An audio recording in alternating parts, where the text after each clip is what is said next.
না, যারা ইংরেজিতে কিছুই পায় না তারা কিন্তু দৈনন্দিন জীবনে কথা বলার সময় কোনো একটা জিনিস হতে পারে বা হতে পারতো এই কথাগুলোও বলতে পারে না। আজকের ক্লাস থেকে আমরা শিখব ক্যান বি এবং কুড বি এই দুইটা ফ্রেজের ব্যবহার। সো ক্যান বিটার অর্থ হচ্ছে কোনো একটা জিনিস হতে পারে, যেমন উত্তরটি সঠিক হতে পারে, এই সমাধান কার্যকর হতে পারে, ট্রাফিকের কারণে তার দেরি হতে পারে, এই কাজটি সহজ হতে পারে।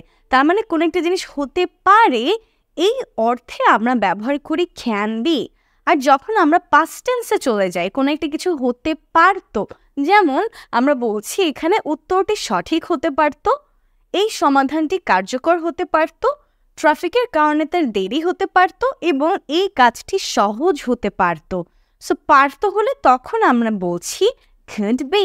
চলুন একটু আমরা এক্সাম্পলগুলো দেখে নেই। যেমন উত্তরটি সঠিক হতে পারে, উত্তরটি দি অ্যান্সার হতে পারে ক্যান বি সঠিক, কারেক্ট।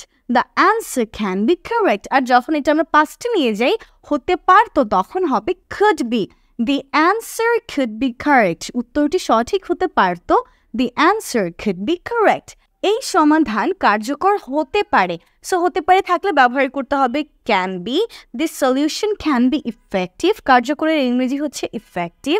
আর যদি আমরা হতে পারতো হয় তখন আমরা বলবো could be. This solution could be effective. ট্রাফিকের কারণে তার দেরি হতে পারে। She can be late due to traffic. এখানে ট্রাফিকের কারণে এই ফ্রেজটার ইংরেজি কি? Due to traffic.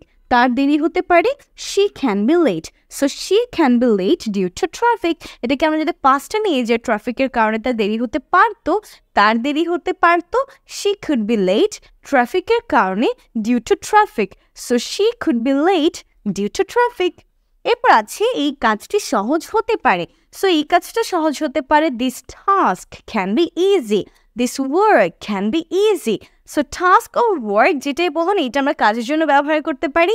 আর যদি আমরা পাস্টে চলে যাই তখন আমরা বলি এই কাজটি সহজ হতে পারতো, this task could be easy or this work could be easy.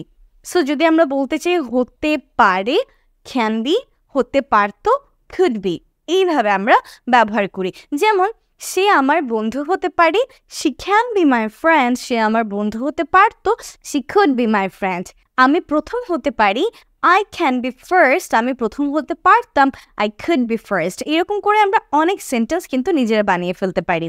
আপনি যদি এইভাবেই আমাদের সাথে শূন্য থেকে ইংরেজিটা শিখতে চান, যুক্ত হয়ে যান আমাদের অনলাইন কিংবা অফলাইন স্পেশাল কেয়ার ব্যাচে, যেখানে আমরা অল্প কয়েকজন স্টুডেন্টকে নিয়ে তাদের স্পেশাল কেয়ার মাধ্যমে ইংরেজিটা আমরা ডেভেলপ করার ট্রাই করি। কল করে আমাদের হেল্পলাইন নাম্বারে বিস্তারিত জানতে 01798049025 অথবা ইনবক্স করুন আমাদেরকে এই লিঙ্গুয়াল একাডেমি পেজে। Thanks for watching the video. See you.